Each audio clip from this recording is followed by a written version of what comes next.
Habari ya jioni watazamaji wangu wa BM Daily Politics. Ni matumaini yangu mmekuwa na siku njema mahali popote mmekuwa mkinitazama. Karibuni ili niendelee kuelimisha na kuwafahamisha habari ambazo zinaendelea kutendeka hapa nchini Kenya kwenye ulingo wa kisiasa.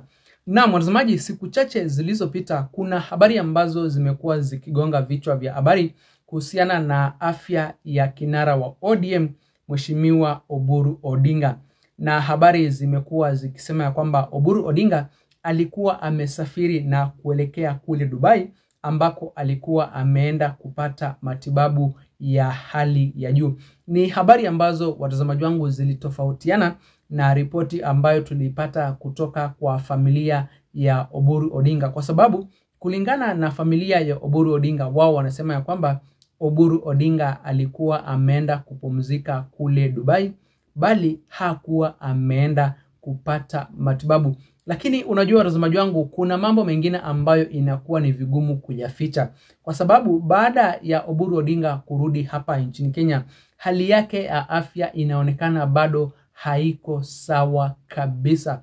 Oburu Odinga inafikia mahali mpaka anashikwa mkono kiongozi wa ODM. Sasa hivi hali yake ya afya inazidi kuzorota, kwa sababu kama angekuwa sawa atungekuwa tunashuhudia kwamba anasaidiwa kutembea. Na unajua kipindi kile Oburu Odinga alisafiri na kuelekea kule Dubai, kuna tetezi ama habari ambazo ziliweza kuchipuka kutoka kwa baadhi ya bloggers hapa nchini Kenya, wakisema ya kwamba ilifikia mahali mpaka Oburu Odinga akakuwa hawezi kuzungumza, hawezi kutembea na wala hawezi kusimama. Hizo ndio ripoti ambazo zilikuwa zinaenea kwenye mitandao ya kijamii zikisema ya kwamba Oburu Odinga alikuwa in critical condition.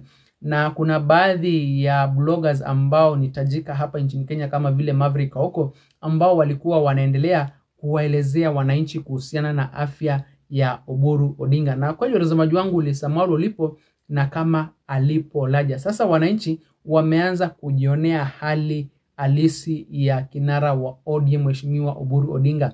Je, yupo salama ama hali yake ya afya inazidi kuzorota? Kuna hii clip watazamaji wangu ambayo imekuja kuchukuliwa wakati Oburu Odinga alirudi hapa nchini Kenya na kuelekea moja kwa moja mpaka kwenye sherehe ya harusi kule Garissa County. Lakini unaona kabisa huyu Oburu Odinga anang'ang'ana kabisa kutembea, anang'ang'ana kusimama na mpaka anasaidiwa kwa kushikwa mkono. Kwa maoni yako mtazamaji wangu, unaona kweli Oburu Odinga yuko salama ama anahitaji matibabu zaidi, kulingana na vile ambavyo unaona anajikokota kutembea, anajikokota kusimama?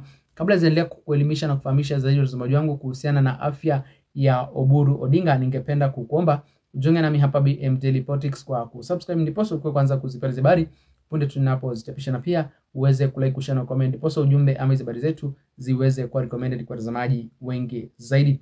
Na watazamaji, baada ya Raila Amolo Odinga kuiaga dunia, kama kuna kiongozi ambaye aliachwa na mawazo mengi ndani ya ODM, ni party leader wa ODM Mheshimiwa Oburu Odinga.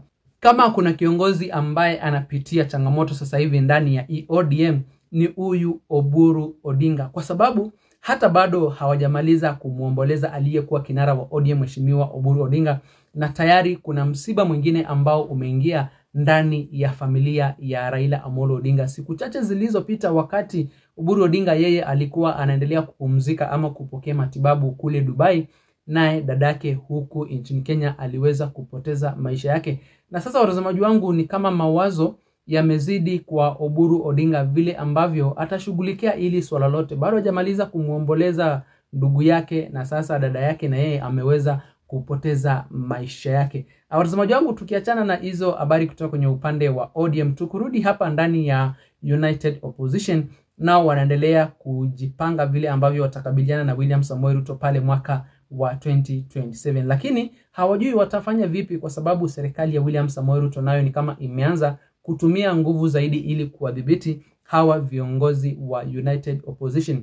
Hapo jana watazamaji wangu, tuliweza kushuhudia matukio ambapo maofisa wa polisi waliweza kufyatua vitoa machozi ndani ya kanisa ambalo lilikuwa limehudhuriwa na aliyekuwa naibu wa rais Mheshimiwa Rigathi Gachagua kule Kariobangi jijini Nairobi. Na katika lile kanisa watazamaji wangu, kulikuwa na watoto, kulikuwa na wamama, na lilikuwa ni jambo libaya ama ni jambo la aibu kuona ya kwamba serikali ambayo wananchi waliweza kuichagua ndio hiyo serikali ambayo sasa hivi imeanza kutumia nguvu zaidi kwa wale wa Kenya mpaka mkiwa kanisani. Watazamaji wangu, kama kuna eneo ambalo linastahili kupewa heshima, eneo ambalo alistahili kufanyiwa fujo, ni kanisani. Lakini sasa watazamaji wangu, mnaona hapo jana kuna matukio ambayo litendeka, matukio ambayo yanazidi kuleta picha mbaya katika hii serikali ya William Samoei. Na mmoja ya viongozi wa United Opposition wakizungumza siku ya leo, Fred Matiang'i, amesema ya kwamba haya ni mambo ambayo yanastahili kukomeshwa. Mahali imefikia sasa hivi hatuhitaji siasa za fujo. Kama kiongozi hatakikani na wananchi, hakuna vile ambavyo utawalazimisha wananchi wa kuchague. Na pale mwaka wa 2027 mambo kama haya hayastahili kutokea kabisa. Kama wananchi wamekataa kukupigia kura, usijaribu kutumia fujo, usijaribu kuingilia uchaguzi wa amani na kuleta ghasia na fujo. Nataka nikupatie fursa mtazamaji wangu uweze kusikiza ujumbe kutoka kwa Fred Matiang'i akizungumza siku leo kuhusiana na mashambulizi ama ghasia na fujo ambazo ziliweza kutokea hapo jana ndani ya kanisa, ambapo wananchi, watoto, wamama waliweza kutupiwa tear gas na hii serikali ya Kenya Kwanza. Kabla ya kuweka ujumbe kutoka kwa Fred Matiang'i mtazamaji wangu, ningependa kukumbusha tena ujunge nami hapa BM Daily Politics kwa kusubscribe, ndipo kwa kwanza kuzipata habari punde tunapozichapisha, na pia uweze kulike, kushare na comment, ndipo ujumbe ama habari zetu ziweze kuwa recommended kwa watazamaji wengi zaidi. 2022 about wash, about lies and so on, and I said, don't wait to circulate this clip. I am telling you the truth like I did in 2022. So Wakatula, I told you, you are being lied to. These things you are being told are not true. I have been in government. These things you are told about budgets are not true. They are lies. Have they come to pass or not? Si ukweli umeonekana? So, and I'm not saying this today, don't wait to circulate this clip again. I am telling you, we are headed the wrong direction as a country. So sababu, we fought for independence, we are an independent country, we have a constitution. How will you go to a church? Wewe hata niambie, au unaingia kanisa namna gani na polisi kupiga watu tear gas kwa kanisa? Hata yule ambaye alitoroka, tafadhali mumwambie arudi haraka atutoe urogi, sababu sasa sisi, how can we live like that as a country? Bishop kama hawa wazee wanatuongoza hapa, watu wa Mungu wamewekea mikono, wanatuzungumzia eti uingie hapa kuwapiga tear gas hawa. Yani what is happening ni kasumba ile ya kusoea mpaka umelewa na uongozi na nguvu. You are drunk with power. That's why I'm telling you, my fellow Kenyans. Kwanza tuombe nchi yetu. Pili, sisi tukae pamoja, kwa sababu unajua wakati shida iko kwa nchi namna hii, tunaweza kudanganywa tuanze kugawanyika. Nimeanza kuona jana kwa social media mambo mengine imeanza kuingia ya kusema sijui ni kabila fulani, sijui kabila hii kutoka Mount Central. Shida yetu si kabila Kenya hii. Shida yetu ni uongozi mbaya. Na uongozi mbaya si kabila. Ama namna gani? Yeah. Shida yetu Kenya hii ni uongozi mbaya, sio kabila. Huwezi kusema ni kabila hii ama kabila hii namna hii. Ukiwa mgonjwa, ugonjwa unakuja kwa watu wote. Ukiwa na shida ya kulipa fees ni kwa watu wote.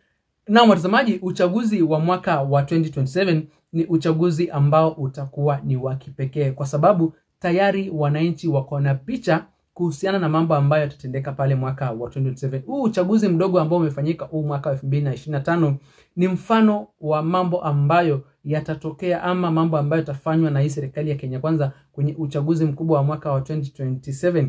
Umeona vile ambavyo ghasia ziliweza kushuhudiwa, watu wakapigwa tear gas, viongozi wa UDA, viongozi wa serikali wakavuruga kuhesabu kura, wakaingilia vituo vya kuhesabu kura. Sasa pale mwaka wa 2027, watazamaji wangu, hii United Opposition inaona ya kwamba William Samoei Ruto amejipanga tena ili kuhakikisha kwamba amerudi uongozini. Na vile ambavyo amejipanga, watazamaji wangu, ni sawia na yale matukio ambayo tulishuhudia katika huo mchaguzi mdogo.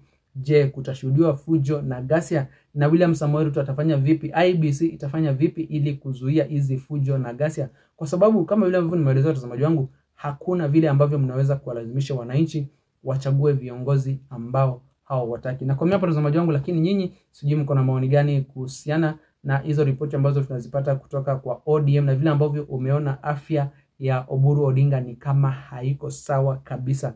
Kwa maoni yako mtazamaji wangu, unaona Oburu Odinga kweli alikuwa ameenda kule Dubai kupokea matibabu ama alikuwa ameenda kupumzika? Niachie maoni yako hapo kwenye eneo la comments mtazamaji wangu, na kama zimetisha ningependa kukumbusha ujiunge nami hapa BM Daily Politics kwa kusubscribe, ndipo sasa kwanza kuzipata habari punde tu ninapozichapisha, na pia uweze kulike, kushare na comment, ndipo ujumbe ama habari zetu ziweze kuwa recommended kwa watazamaji wengi zaidi. Msiende bado watazamaji, nitakuwa narejea vipunde na mengi zaidi ya kuwafahamisha.